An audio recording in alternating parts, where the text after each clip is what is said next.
Hello my dear angling friends, and welcome back to the channel. Your favorite fishing expert is here, and today we're diving deep into what promises to be a very interesting day for fishing across Australia. We're talking about Monday, the 26th of January, 2026.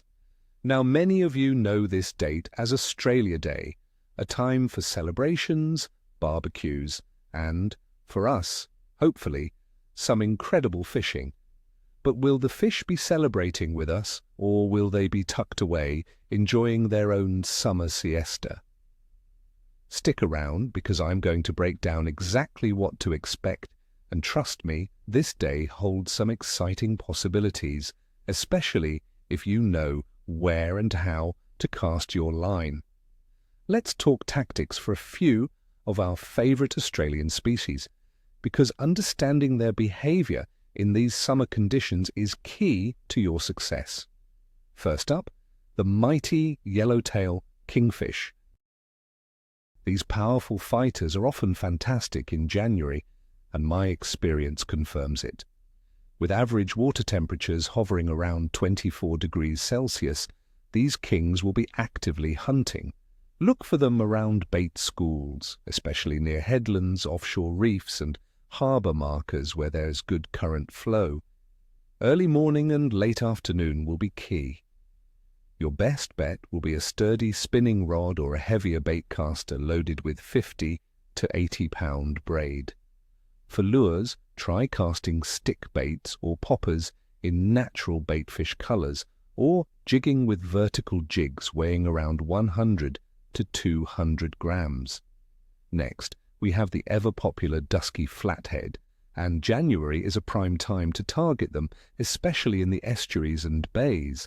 They love to lie and wait in sandy channels along weed beds and near drop-offs. Focus on the flats, particularly during a run-in tide when they move into shallower waters to feed. Advice, friends, is to use soft plastics. Think 5 to 7-inch curl-tail grubs or paddle tails in natural baitfish colours. Work them slowly along the bottom, bouncing them gently through those sandy patches. If you prefer bait, a pilchard fillet or a live poddy mullet drifted along the bottom will be absolutely deadly. Keep an eye out for drains and eddies, as flathead will often position themselves there to intercept passing bait. For some lighter tackle fun that the whole family can enjoy, we're targeting whiting. January sees various species of whiting, like sand and yellowfin, actively feeding in shallow sandy areas and tidal flats. The warmer water means they'll be quite comfortable in these feeding zones. Use light estuary gear, a sensitive rod, a small threadline reel, and a running sinker rig with a size 6 to 8 hook. Freshly pumped nippers, worms, or small pieces of prawn are irresistible to them. Cast into the ripples on sand flats during an incoming tide and be ready for that telltale tap-tap pull. And for our freshwater enthusiasts, let's look at the Australian bass. While some natives slow down in extreme heat, bass thrive in warm water. They'll be active in the fresh and brackish stretches of our east coast rivers and impoundments. Early mornings and late afternoons are your golden hours. Target areas with submerged structure like snags, rock bars, and deep timber. Small spinnerbaits, surface lures worked at dawn or dusk, and even soft plastics fished slowly around structure will get their attention. Remember, bass are strong fighters, so hold on tight. Now let's break down the conditions, because knowledge is power on the water. Weather. For Australia, the 26th of January falls smack in the middle of summer. Expect extreme heat across many regions, with daytime temperatures potentially hitting 36 degrees Celsius and nighttime lows around 25 degrees Celsius. The UV index will be very high, so sun protection is paramount. Winds will likely be gentle to moderate, possibly southeasterly or northeasterly, creating some surface chop and current lines that can actually concentrate baitfish, a real plus for predatory species. There's also a chance of scattered, short-lived summer showers or even a thunderstorm in some areas, which can cause a temporary dip in pressure but nothing that should shut down the bite completely. Atmospheric pressure will generally be stable for much of the day, but keep an eye on those localized storm fronts. Water temperature. The water temperature across coastal and estuarine regions, particularly around places like Sydney, will be beautifully warm, averaging around 24 degrees Celsius. This is prime time for many pelagic and inshore species, encouraging them to feed aggressively. Warm water means active fish, so expect them to be energetic, but remember, in extremely hot conditions, fish might seek deeper, cooler water during the harsh midday sun. Moon phase.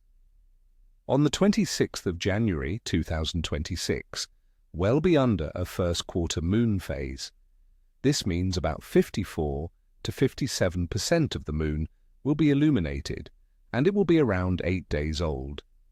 Many anglers believe the first quarter phase is excellent for fishing, as the increased tidal movement and light can stimulate fish activity, especially around dawn and dusk. So, keep those tides in mind, as the moon's pull will be working in our favor for some good feeding windows. Overall fish activity. Considering the warm water, typical summer feeding patterns, and the first quarter moon, I'm giving the overall biting activity for Monday, the 26th of January 2026, a solid good to moderate. We're in peak summer, so fish will be active, especially during the low light periods of early morning and late afternoon. The potential for localized storms might cause short lulls, but the overall trend points to active fish, particularly for those targeting saltwater species in estuaries and offshore, and our freshwater base. So there you have it, my friends, a detailed forecast for your Australia Day fishing adventures. I wish you all tight lines, screaming reels, and unforgettable moments on the water.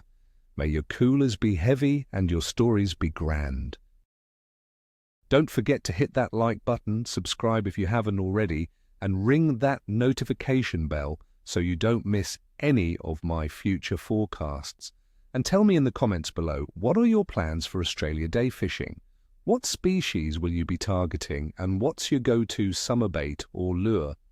Share your secrets and let's get a conversation going. Tight lines, everyone, and I'll catch you next time.